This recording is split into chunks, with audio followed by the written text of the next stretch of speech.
do ponto de vista dessa inserção de novos agentes, que é uma premissa de trabalho que é minha antes de estar na gestão, a gente vê possibilidades de aproximação, de captação de recursos, tanto na perspectiva de trabalho com produções mais robustas, como em fomentar produções menores, como, Daniela.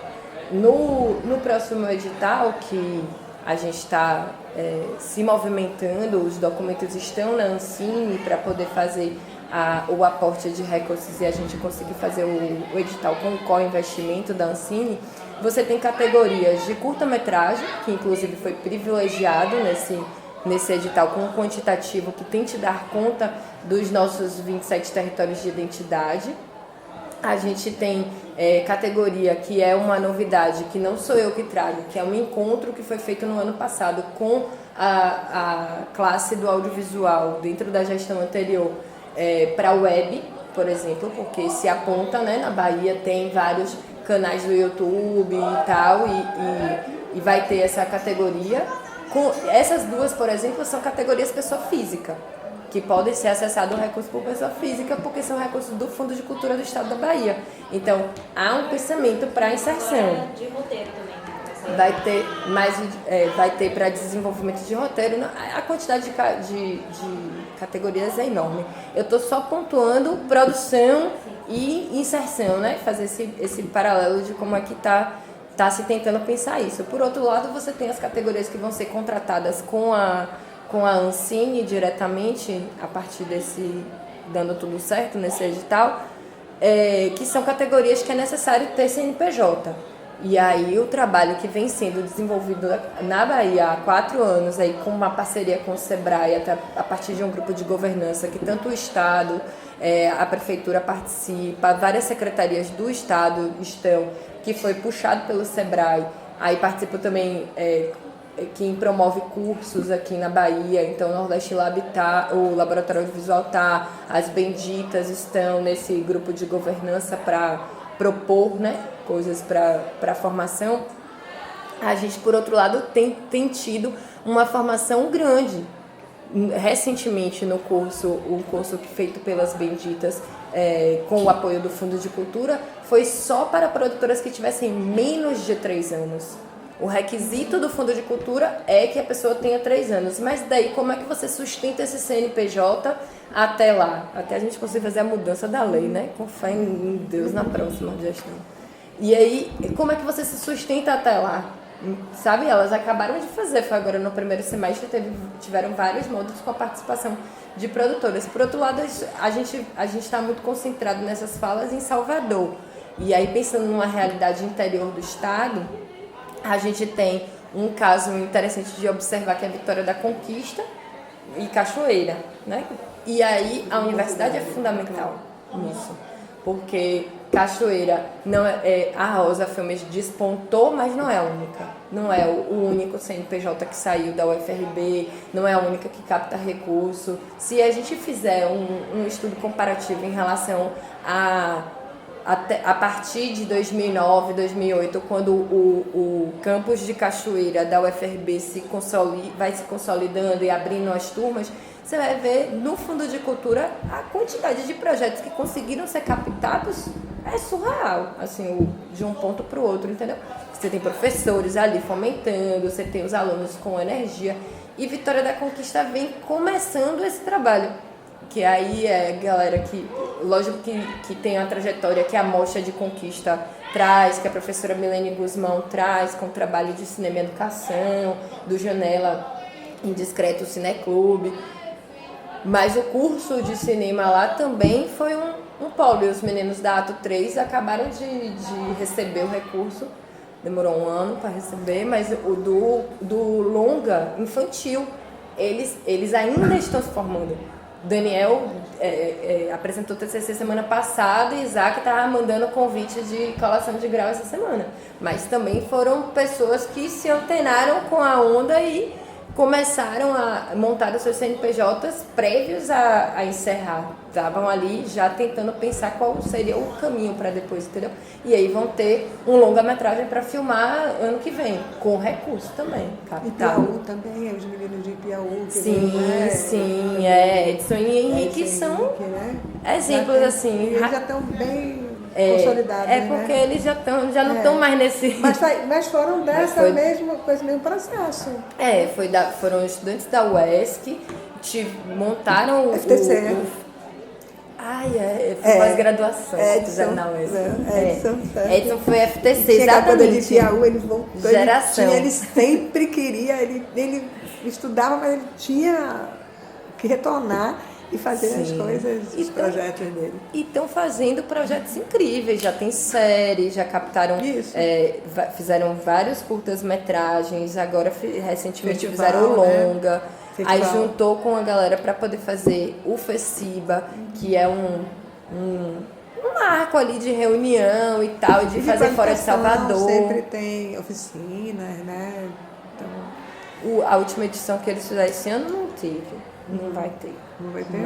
Mas ano passado, porque festival sem as políticas de edital... O DOC Cachoeira é a prova viva disso, né? Como é que é? Mas aí o que a gente fez? Pensando, só para falar de política pública e dessa situação. No início do ano, a APC se reuniu com Renata da FUNSEB, com a Arani, recém-chegada ali na Secult, aí eu fui também, tinha nem um mês que eu acho que eu tinha assumido, e aí a gente montou um GT para difusão e exibição, só para fazer essa discussão. E aí desse GT participaram a SECT, a SEC através do IRDEB, a Secult e FUNSEB, a APC, a APAN, que é a Associação dos Profissionais do Audiovisual Negro, e a Gama, que é uma associação recente de games e animação. E aí, no âmbito desse GT, a Sudecult entrou por conta do projeto de Escolas Culturais. No âmbito desse GT, a gente teve 2 reuniões e agora vamos entregar uma proposta de projeto, deve ter uma reunião na próxima semana, para alinhar isso. O que a Bahia precisa pensar e operacionalizar mais do que pensar em relação ao campo da exibição e da janela para essas produções e para que esses festivais não sejam descontinuados. A gente colocou uma linha voltada para investimento em festivais, em mostras e eventos. A gente colocou a prioridade da ampliação do parque exibidor na Bahia, porque a gente tem hoje 98 salas no estado, mas isso está concentrado em 60 e poucas em Salvador e em complexo de shopping. E a gente colocou uma linha voltada para a formação de público e direito de acesso, que aí é a interlocução com o projeto do Escolas Culturais, que a gente já deve começar agora no mês de outubro a fazer as sessões em 85 escolas do estado da Bahia todo, abrangendo os 27 territórios, com diferentes quantitativos de público, mas abertos à comunidade também dessas cidades, que é um programa que foi lançado, né, intersecretarias. Tem a ver também com IAT, alguma coisa assim, ou não?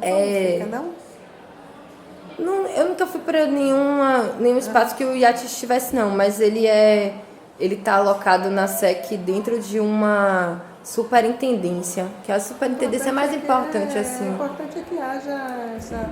É um projeto desafiador, rede, assim. Tem que ser, porque eu não vejo como ter fora da questão. As escolas, acho que você tem também uma coisa interessante, que são os prédios, né? Escola nessas cidades, assim, é fundamental você ter a relação com as escolas, é por ali que acho que alguma coisa pode acontecer, né? Sim, e acho que isso daí foi um dos aceitos né?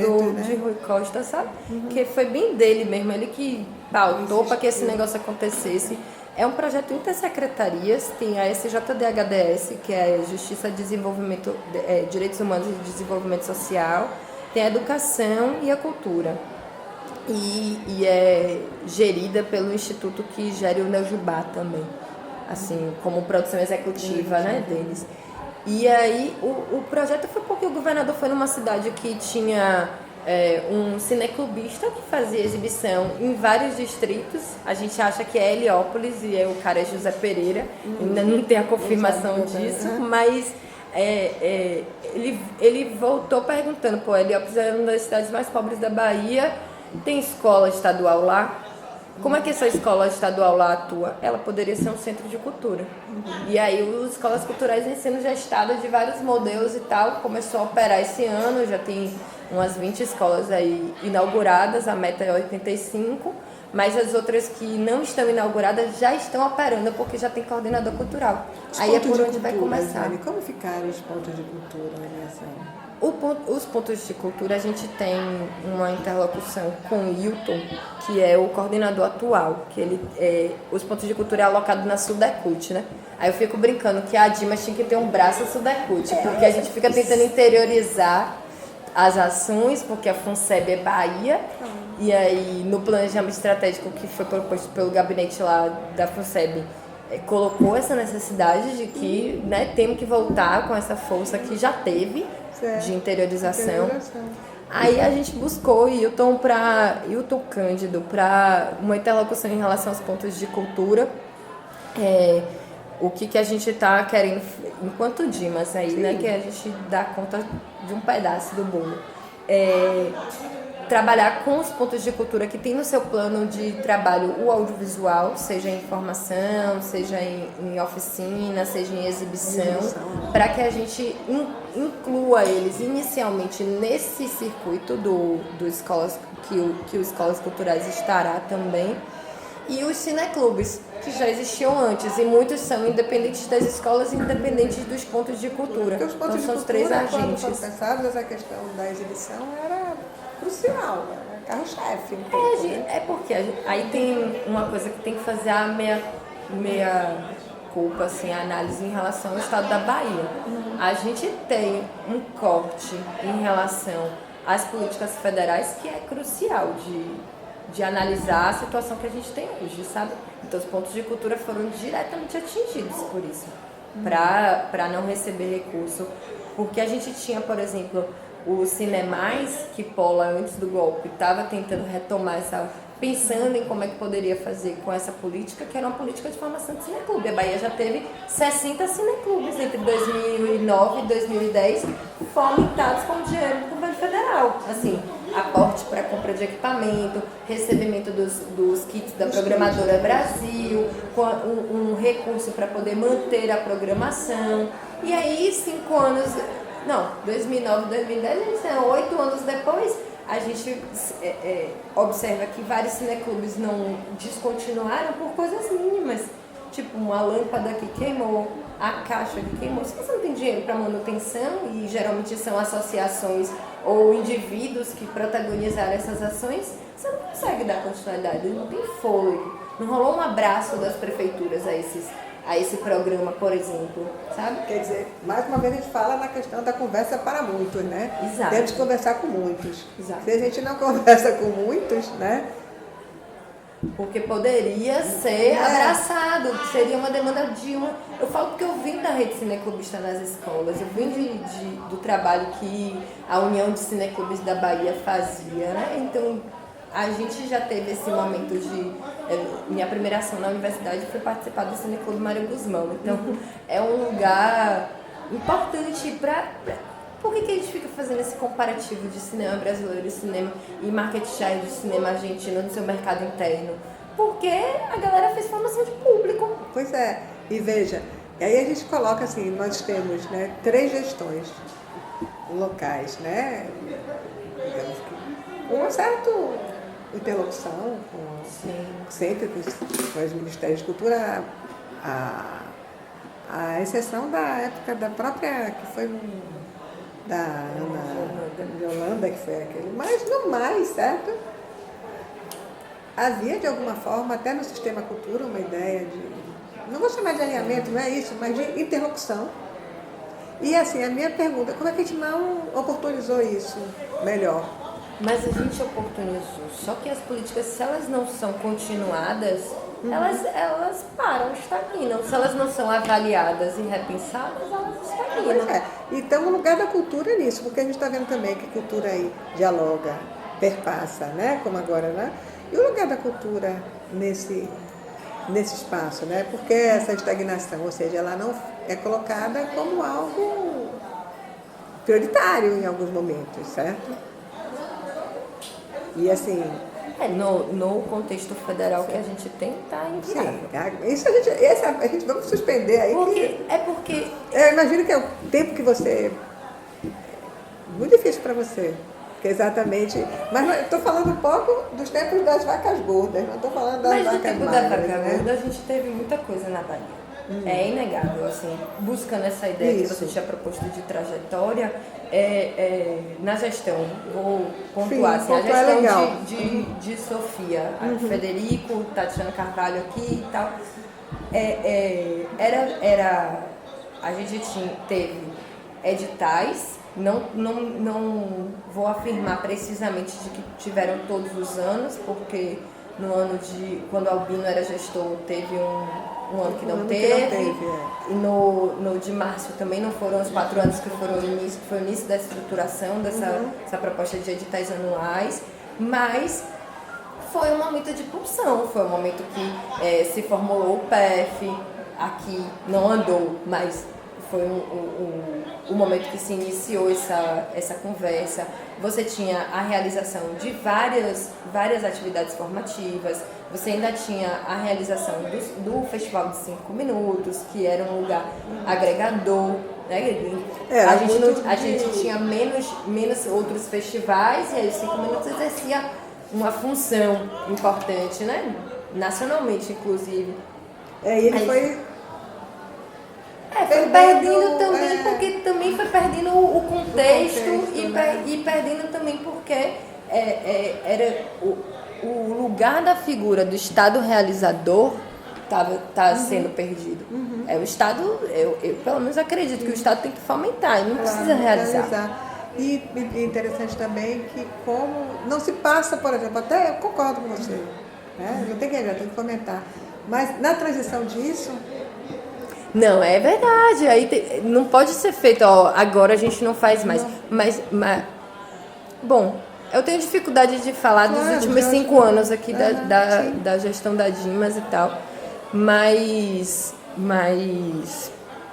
em relação a essa transição, eu acho que a gestão que começou aí com a chegada de Renata na FONSEB chegou com esse desejo de voltar a fazer e de fomentar ao mesmo tempo, sabe? Tanto que se a gente pegar um relatório do último ano, foram muitas coisas que ou retomadas ou iniciadas, sabe? Aí Arani marca esse posicionamento também, muito da praxis, sabe? De não, vamos resolver e tal. É imbuído nessa ideia que a gente chega também, sabe? O fomentar ele tem que ter interlocução, porque... E aí eu acho que os lugares de interlocução tem sido a necessidade assim, de conversar, porque muitas vezes eu acho que o Estado tem que ouvir crítica para conseguir formular. Eu acho que as políticas não são estanques, então a gente teve marcos incríveis ali na gestão de Márcio, mas que talvez hoje não sirvam mais, porque o contexto é outro, porque a realidade é outra. Claro. Então, quando eu pego um relatório de Sofia para começar do zero aqui, a gente contextualiza e diz, hoje não é mais desse jeito, então a gente precisa saber qual é o caminho aqui. E isso é muito importante fazer na interlocução com a sociedade civil, que quem dá matéria. É o único jeito, porque senão vai ficar totalmente isolado, certo? E para poder potencializar essas coisas que estão emergindo, que são essas fontes, né? Você precisa isso. Mas eu entendo a tua perspectiva de estar aqui independente do que virá, do que será, do fazer. O que eu estou falando é que eu reconheço esta dificuldade. Às vezes até em ter interrupção, porque às vezes as pessoas também estão afetadas por isso. E a dificuldade de você agregar coisas em lugares. Eu achei uma cidade bastante potente. Muito, gostei de estar ali naquele ambiente, né? Senti falta do depois da gente continuar a conversa, não aquela conversa, outras conversas que foram abertas ali, por conta do que tinha ali, eu achei, daquele ambiente. A gente precisa ter esses espaços onde o meu cansaço ou a minha vitalidade possam... É isso que eu sinto, uma das coisas que eu já falava antes de vir para cá e continuo sentindo falta é das conferências estaduais de cultura. Eu não, assim, acho que a gestão do Estado se mantém buscando ouvir, mas a sistematização que era possível de fazer ali em termos de gestão é um modelo que não é só porque está na lei, é porque é um modelo que te traz um guia para a gestão, sabe? Então eu acho que a falta dessas conferências assim, nessa última gestão, eu acho que a gente precisa pensar um pouco sobre isso, sabe? Se não é aquela forma, com outro formato, Exato, mas precisa disso. Eu concordo exato. plenamente com você. Eu acho que só num projeto assim. Perfeito. A gente tá buscando, e aí o gabinete da Secult, da FUNSEG tem sido super sensível da gente, pelo menos em audiovisual, que eu falo assim, gente, eu respondo ao meu setor. Então, eu não vim pra cá por querer ficar uma plataforma política ou ser um lugar que eu almejava sentar. Eu vim pra cá por uma militância do meu setor. Então, essa busca por estabelecer espaços de diálogo entre o Estado e a sociedade civil, eu acho que é missão, sabe?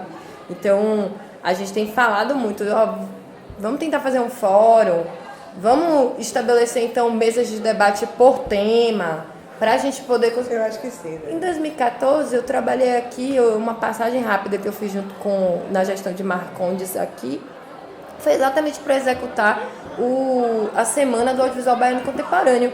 E quanto que foi rico e quanto que saiu daquela semana, não só exibir os filmes, os debates, eu tabulei a participação das pessoas e a gente teve muito mais público nos debates do que exibindo em 3 salas de cinema da cidade, sabe? E foi na gestão de Albino, né, que foi potente aquilo ali. Tem coisas que a gente não precisa criar mais, tá dado, só precisa encontrar formas de operacionalizar, sabe? Isso eu acho que é o que a gente está tentando fazer, assim, tanto revisitar os projetos para poder entregar pronto. Então a gente revisitou o projeto da Cinemateca da Bahia e já começou a operar. Então, a Cinemateca da Bahia, a gente está ali, o trabalho que Simone está fazendo, a gente catalogou todos os cartazes, a gente digitalizou todos os cartazes para fazer como a Cinemateca Brasileira, que disponibiliza no site. Aí, pós-eleição, a gente deve disponibilizar isso. Está pronto, só não pode botar no ar por causa da lei eleitoral. Aí a gente está atualizando todo o acervo com as informações mínimas necessárias para poder também... a gente almeja, né, disponibilizar todos os filmes que a gente tem à guarda aqui. Inicialmente os que estão em digital, para poder, no mesmo formatinho da Cinemateca Brasileira, uma janela ali que não seja vinculado a nenhuma plataforma pré-existente dessas públicas, que seja uma plataforma da Bahia, priorizando o acervo baiano.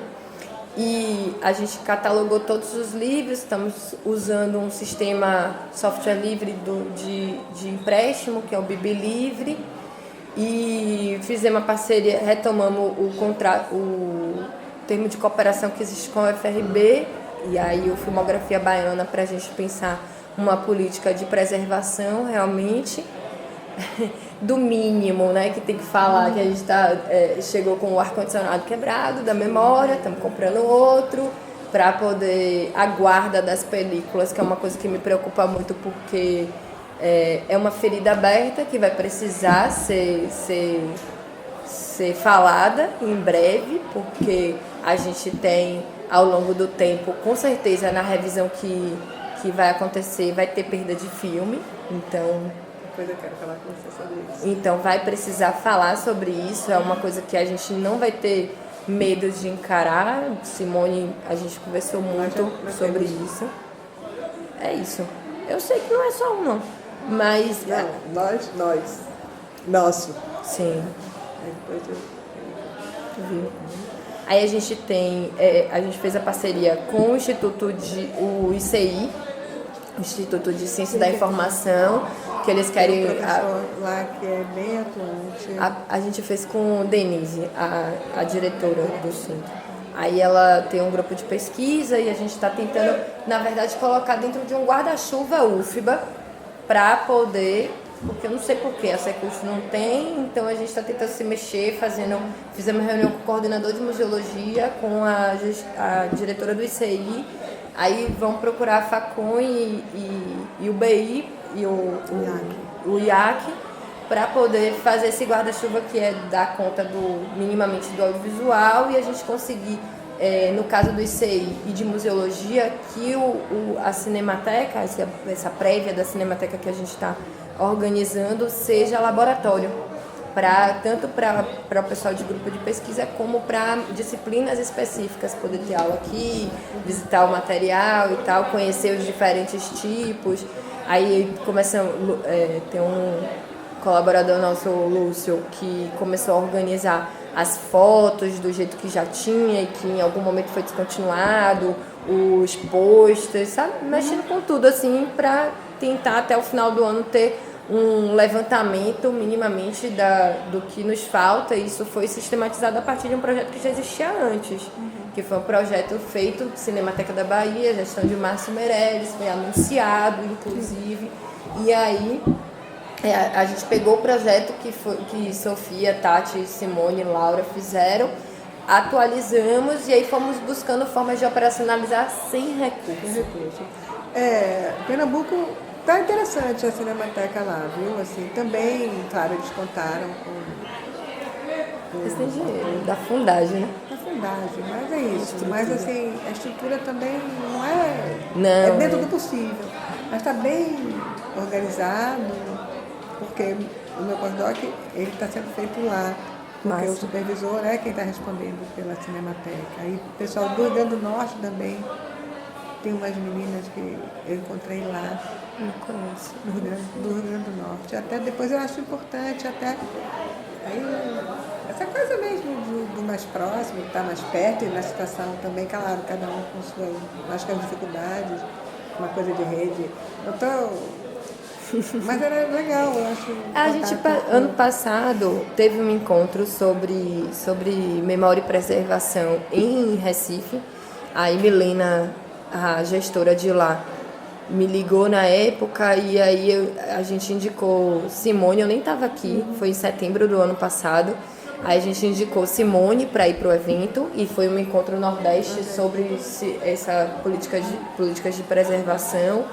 E agora, no Festival de Ouro Preto, né, que sempre faz esse debate, Simone foi também para o Festival de Ouro Preto, aí já representando nos dois ela foi representando a Dimas mesmo para poder falar e estabelecer esses espaços de troca, né? Tanto que a gente fundamentou muito essa ideia de cinemateca, o que define uma cinemateca, por que a gente precisa desse braço aqui.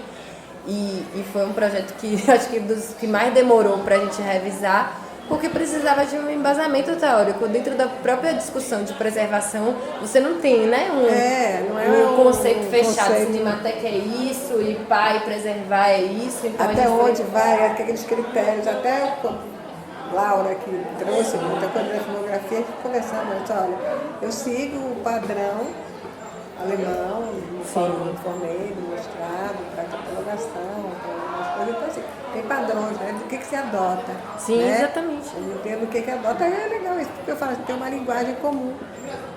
Exatamente. Para poder... Exatamente. E pensar qual é o futuro disso, claro, né? Porque a gente... Aí tem lugar que está querendo colocar na nuvem, tem lugar que guarda em HD, tem quem defende o LTO, mas a gente está numa situação na Bahia de que a gente está em DVD, tá em beta, tá em película. Beleza, e película menos mal, se a gente tiver ar-condicionado, se a gente tiver a situação minimamente, né, de acondicionamento que a película precisa. Mas a gente precisa dar esse passo. de digitalizar Claro, tudo. tudo. É mínimo, é o pré. Pois é. Se não tiver isso, eu entendo. É isso. Isso aí a gente começou a fazer o levantamento para poder orçar. A partir do que já está digitalizado, a gente Néia passa ali o dia todo assistindo filme, vendo qual o formato que a cópia tá, se tá em baixa, para poder a gente pedir pro realizador numa cópia melhor, se tá travando em algum momento. E ela tá fazendo isso com 4.000 filmes, cara. Ela sozinha. Sozinha é enlouquecedor. E aí Ó, meninas se ofereçam. Pronto, estudantes se ofereçam. Fazer estádio com a galera. é isso, mas por isso que a gente foi atrás da universidade, entendeu? Para poder trazer o sangue para aqui para dentro. Aí a Armando tá atualizando todas as listas, fazendo teste das películas para poder montar, ver o que é que precisa de remendo. Aí a gente trouxe um projecionista que já que sabe operar, que é o seu Roque Torres. Aí antes da sessão de tarde ele sempre faz um teste de película, um curto, um longa, dependendo do tamanho. A gente está fazendo já tem 3 meses esse trabalho, mas não vai terminar agora.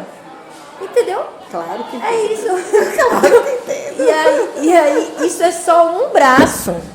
Isso é só a Cinemateca. Aí a gente tem a Sala Walter, a gente tem esse circuito para iniciar, que o circuito de exibição e difusão a gente desenhou como um programa estadual. Escreveu como programa, na busca, inclusive, para a política pública estar ali fortalecida. Não é um projeto que semana que vem você pode não querer mais. É um programa que envolve 3 linhas de ação.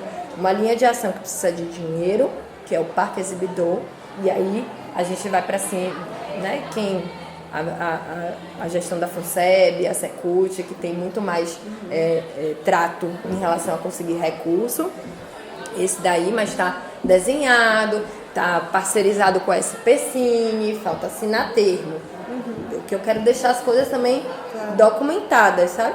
E aí você tem a política de mostras e festivais, porque não dá para poder a gente acreditar de que só o edital do Fundo de Cultura vai dar conta.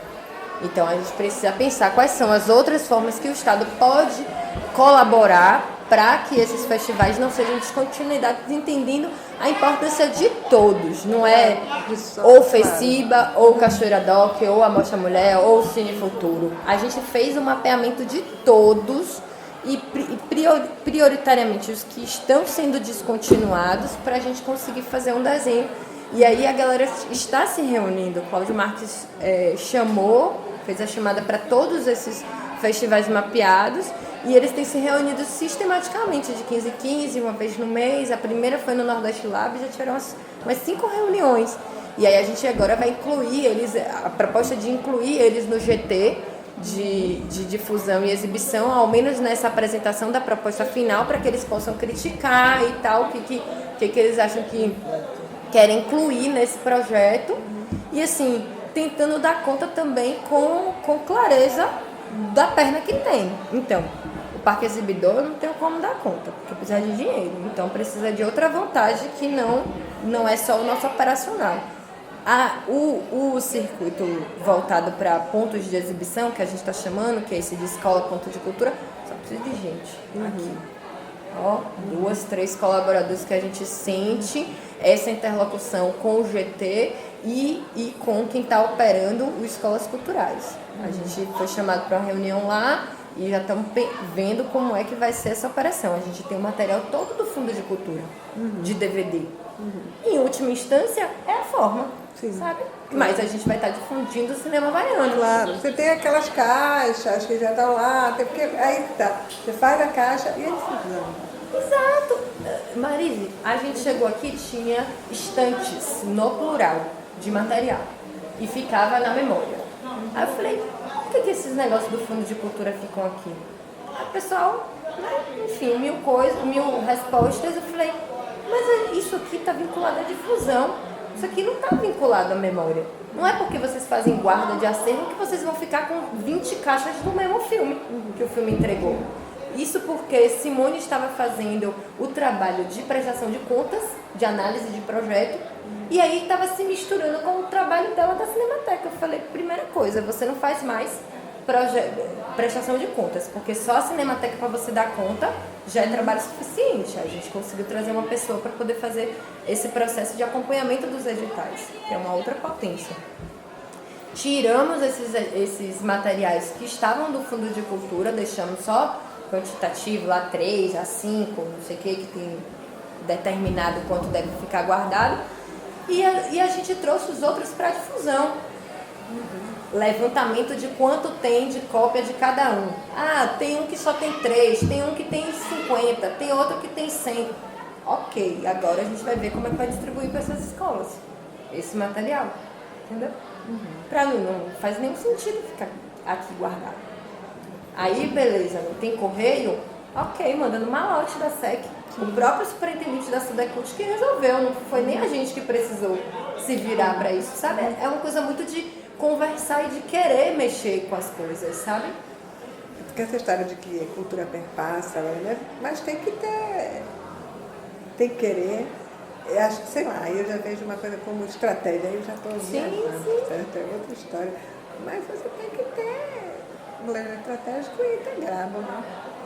A FUNSAB fez um planejamento estratégico esse ano. Integrado com... Tem que ter, não dá para falar só. A gente aí tem o braço só pensando em produção, que ela começou a falar. A gente começou uma interlocução nessa tentativa de atualizar o projeto da Bahia Filmes, que do jeito que ele estava, que foi concebido muito minuciosamente pela a subcomissão do Conselho Estadual de Comunicação, junto com, capitaneado pelo IRDEB, ali naquele momento, acho que era a Paula, que ainda estava, e a dedicação das pessoas da APC e de quem estava no Conselho de Comunicação para construir isso, foi no final da gestão de Wagner, e aí a gente não conseguiu que isso acontecesse, se efetivasse e tal.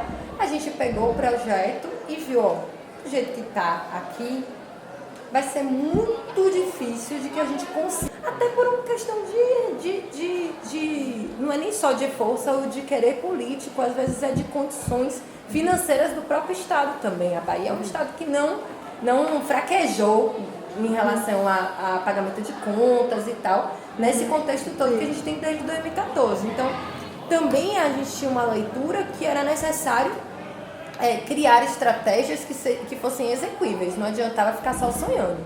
Pegar um projeto da Bahia Filmes e a gente já tinha sido implantada uma empresa baiana de atração de investimento, que é a Bahia Invest. Opa, ali tem quinais que nos interessam, quinais que a FUNSEB não tem.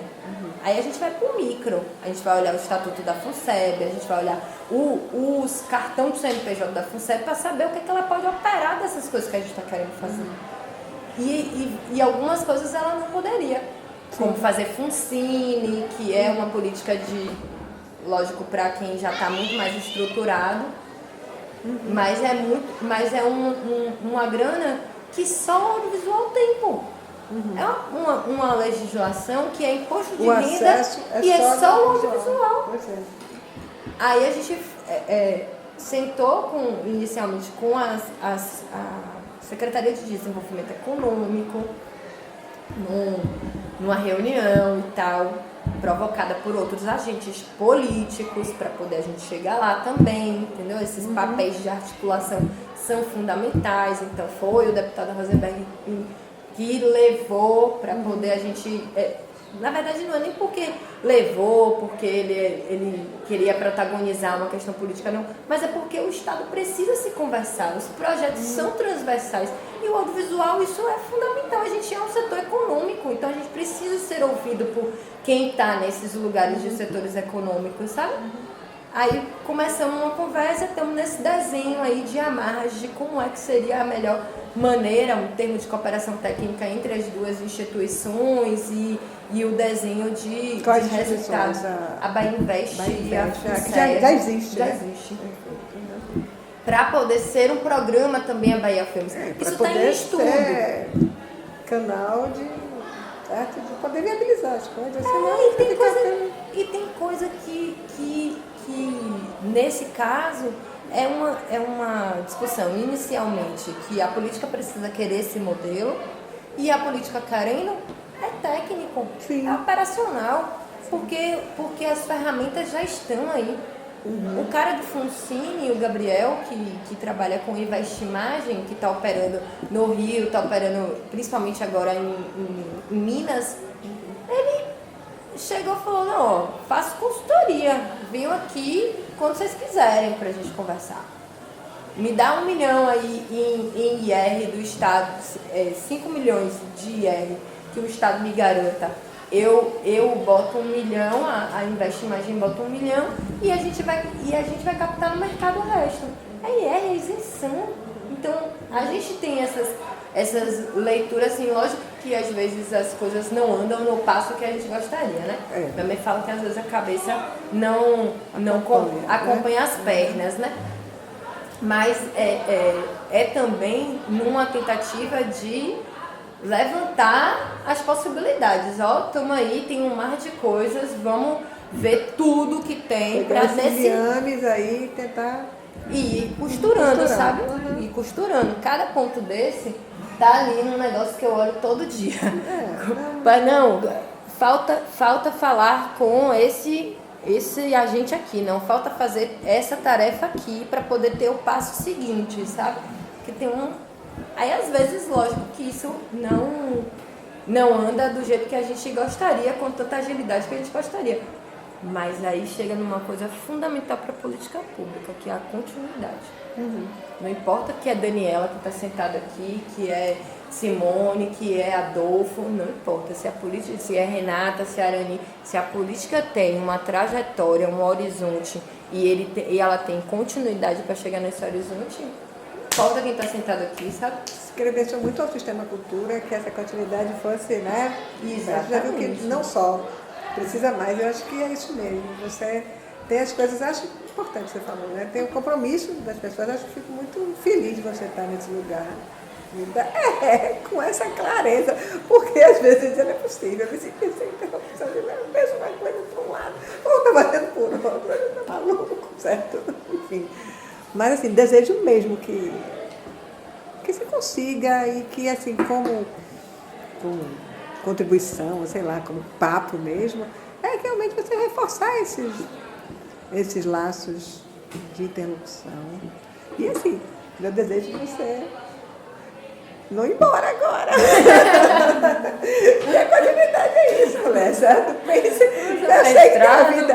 sei que tem a vida pessoal, eu sei, mas assim, enfim, eu fiz história do data, eu não não, certo? E vai fazendo as coisas, certo? Porque precisamos disso.